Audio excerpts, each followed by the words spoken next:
Hi everyone, it's been a while. I am so sorry. The school year ending was a bit crazy, and then you had summer, and I just needed to recharge, but I'm back. I did want to release episode 2, and believe it or not, this is the third time I've recorded this. Technology has not been on my side. Without further ado, let's talk about my breaking point. When I knew I had to leave, when I made the decision that this is enough. This is the last straw. I can't do this another day, another minute, another hour. So, what was that? I can give you the exact day, the exact time, October 8th, 2023, at exactly 6:45 p.m. Maybe for you, you don't have an exact time, but I know you know that feeling when you are just at your wit's end and you're like, I'm not giving another thing to this relationship. That was so dramatic that I just had to walk away or say, I'm not doing this again. October 8th started like any other day. I had barely slept that night. My youngest was barely 1 year old. And it was just one of those, he was still nursing. I had to go to work. I had to get the middle child to school. So I left the house at 7 a.m. And at work, as a teacher, we have these planning periods that you get to be able to plan lessons and things of that nature, communicate with parents. I had one 30-minute planning period, but I was teaching sixth grade English, seventh grade English, eighth grade English. And I know I'm going a little bit into the weeds, but for those of you who understand, you understand the struggle. It was a lot of work. And during those 30 minutes, that's also when I was pumping. That's also when I was having my lunch. I was worn out. After school, my daughter would walk with her friends to the nearby library, and that would give me about an hour to read before I had to go home. And so while she was at the library, she got to play with her friends at the playground, just a little bit of fresh air, and then I would pick her up and we would go home. And so by the time we get home, it's about 6:30. Long day, tired. And so I'm rushing to make it to the bathroom. And as soon as I come out of the bathroom, he hands me our son. He's waiting on the bed. And when I say he, I'm referring to my ex husband. He's sitting on the bed and just ready to give me my precious son, which I love my son absolutely, but I just needed a minute, right? And so I had the audacity to say, keep in mind, this was like a Wednesday or Tuesday. On Saturday, would you be okay with watching the baby for a couple hours so I can sleep in? Because again, I'm going to bed at 1, 2 in the morning, and I am up by no later than 5 every single day. And I just needed sleep. And he was so furious that I had the nerve, the audacity to ask to sleep in on Saturday. And keep in mind, I was giving him a trade off. I said, if you can just keep him for a couple hours. And when I say a couple hours, I mean like until 8 a.m. I'm not even saying give me the whole morning, just until 8 a.m. so I can have 5 hours of sleep instead of three. And he was so upset. He was just so upset. And he storms out of the room, comes back, and of course he doesn't yell because he wants to be the cool dad, the dad that the kids like, and the dad that's, that the world knows as, the quiet dad. And so he storms off and he comes back in quietly. But I know he's angry because I can see the vein, the popping in his neck. And he just like berates me. What are you trying to say? I'm a bad dad. I'm a terrible dad. Like, why would you make it seem like I don't do anything? And pause. I understand that he's home with the child all day, right? I understand that he also works remotely, and so he's juggling two tasks. But let's be so for real. He refused to put our young one in daycare. He refused. He didn't want our young one to be in daycare. Fine. And he was like, it costs too much money. That's just a waste of money. I'm at home anyway, so I will watch the kid. Okay, fine. Because my two oldest ones never went to daycare, so I was perfectly fine with that plan. Absolutely. If that works for you, that works for me. But let's be also very clear. That was the choice he made, right? To stay home with the little one. But somehow I get that thrown in my face. I'm at home with the child. I'm doing everything. Pause. How are you doing everything? Because before I go to work, I set out 3 outfits for the little one because, he's in his pajamas. So he has his outfit for the day. If he has an accident, he has a backup outfit. If he has another accident, he has a backup to the backup.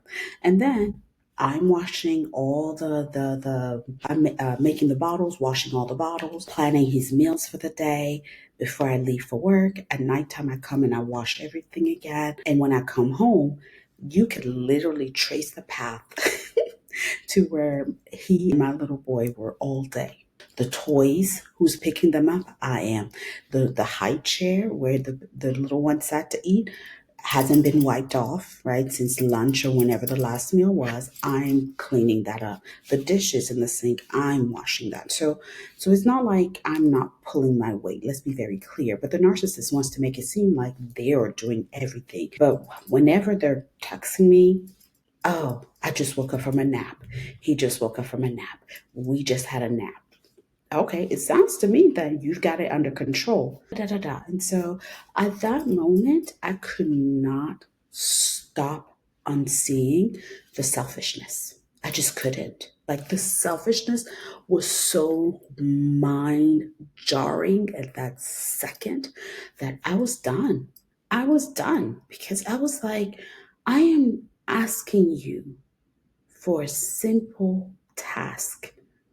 And I am saying, if you could just watch this little boy until 8 a.m. so I can sleep, and then I will take all the kids the rest of the day. I will keep them busy, whether it's at the playground, at the park, at the museum, whatever activity, I will figure it out. But I just need 5 hours of sleep. And he just could not give me 5 hours of sleep. And I just knew then that he was okay with my blood pressure being high because I was struggling with blood pressure after having my young one. He was okay with me being so exhausted that my migraines every day, I had migraines every day. I was popping Advil like they were candy, which to me was just so unnecessary. And so I was just like, I'm done. I'm done. At the end of the school year, I want out. We're done. And I don't want another minute of this. I don't want excuses. I don't want reasons. I just, I'm done. And he busted out crying. And I don't mean things like it, just I could see the manipulation. It was like, sir, crying. You don't want me to be okay. You don't want me to be healthy. You don't want me to be rested. You don't want me to be okay for my children. And you are crying because I'm telling you I'm done. It was selfish to me. I could not. And so for me, that was the last straw. It was nothing super spectacular, right? But for me, it was the straw that broke the camel's back. And I want you in the comments to put, what was that straw for you? And for some people, it was he punched you. Yo, if he punched you, run, right? For some of you, it was just like he did put the fork in the dishwasher and you had to do it one more time. Whatever, whether it's big or small, that's your story. That is your reason. That is your clarity. That is your why you left. What was that breaking point? And mine was October 8th, 2023 at 6:45 p.m. But then I had to get to the space of, you know, I felt guilty for a little bit because no guilty that I made him cry. That was never my guilt. I'm so sorry. That was my story. But I did feel guilty that it took me this long in bringing a third child into the world to really, really see clearly who this person was. And this person was not my friend. This person was not someone who truly loved me. Despite what he wanted to show the world, this person showed me clearly that I was married but single. Basically doing everything, holding it up together. And when I'm like, coach, I need to tap out for just 5 minutes, I wasn't allowed to tap out. Because the point was not for me to be okay. The point was for me to serve and to create this image and this illusion of whatever it was the narcissist had in his mind. And I didn't want to play anymore. Right. So I had to contend with that question, like, why did I stay so long? Right. And it was very simple. right? I stayed so long because I didn't want to disappoint my family. I wanted my children to grow up in a two parent household like I did. I wanted, I had this amazing wedding 20 years prior in 2006.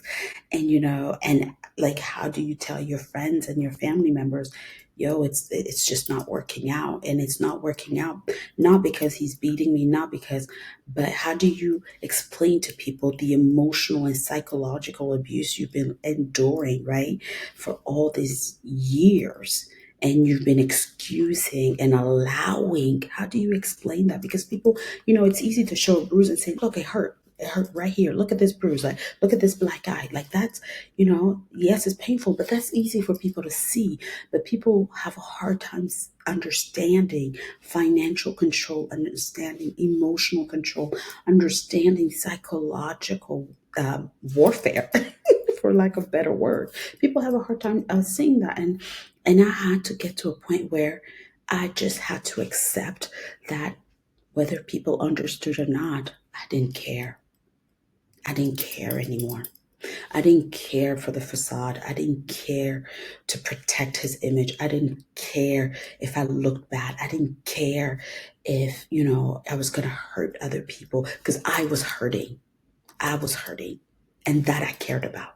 I cared about not hurting anymore. And then the other piece was, ooh, Alicia, you're telling this man you're going to leave. Are you going to be able to make it financially? Because, my ex-spouse, he has this career that a lot of people want to have. He works from home and we have this beautiful home. We lived in a beautiful city. And so it was just like, are you willing to walk away from that? Right. I grew up middle class. I grew up, traveling around the world. Like I had a certain lifestyle and a lifestyle that I wanted for my children. But I also had to accept the fact that you can make more money, right? But you can't buy peace and you can't buy joy. And I can have all the money in the world, but dying of a heart attack, I won't be able to enjoy that money, right? So I really had to go down to the basics of, is it worth it? And to me, it wasn't, right? It wasn't. It wasn't worth for me to see my children living in a household where an adult person, their father, was stonewalling them, right? Not even acknowledging them in the household for weeks, months. That wasn't okay. It wasn't okay for my kids to see me worn out, exhausted, always giving them the last bit of my energy and not my best energy. That wasn't fair for my children. And so I was just like, I'm done. Because I wanted my kids, if they weren't going to grow up in a two-parent household, I certainly wanted them to grow up in a space where they could thrive. And the home we had at the time, it wasn't happy. It was just chores, silent treatment, and broken promise. And I tried as much as I could to cover my children so they wouldn't see that. They were super involved in activities, so they couldn't see those things. But the reality was, it wasn't healthy. It was toxic. And I was carrying a lot of that burden of protecting my kids when they also had a dad, but a dad who was so focused on his own insecurities, well-being, whatever. I don't even know. And honestly, I don't even care, because why should I suffer because you're unhappy? So that was it. Like, I had to ask those questions. But the one that I really struggled with the most, it was the fact that it took me so long to get there. And when I say so long, I knew I was going to leave, right? I had made that decision a long time ago, really. I had decided 6 months, was it 6 months, maybe 3 months into our marriage? I was like, after our honeymoon, I was like, I don't, because he didn't speak to me during our honeymoon. He did not. And that was like the silent treatment ramped up, right? And so I knew then that this was not right, but I just didn't have an option to leave. I didn't have an option to be like, I didn't have that option, unfortunately. And if anybody else can relate to that, can you say, had no option, right? In the comments, like let other people know that they're not alone, because I'm pretty sure I'm not. So what did I learn, right? From that moment on, I had to sit with my journal, and I have this one this year, but that year I had one that a friend of mine had given me. And I had to sit in my journal trying to navigate am I going to be okay financially? Right? Am I going to be enough? Am I going to be capable of really tackling this new journey without this person? Because again, we met at university, right? We met when I was 19. And so a lot, my 20s, my 30s were with this person. And so here we are into my 40s trying to figure out, can I do this journey on my own? And the answer is a resounding yes. A resounding yes. Is it harder? I don't think so. Maybe, but honestly, I don't think so. Because if you've been in a relationship with a narcissist, one thing you know is you're doing life on your own, right? You're always dragging them, right? If you want to do something fun, you have to convince them. If you want to go somewhere fun, you have to convince them. If you want to do something for the kids, whether it's a birthday party or a Christmas gift, you have to convince them that's the right thing. So you're always a lawyer for your needs, for your children's needs. Now I don't have that. And it's amazing. It's freeing. It's amazing. It's amazing. And also, one thing I also learned is there's so much help out there that I wasn't aware of. You see, the narcissist will make you believe that you can't succeed without them. They'll make you believe that you can't achieve without them.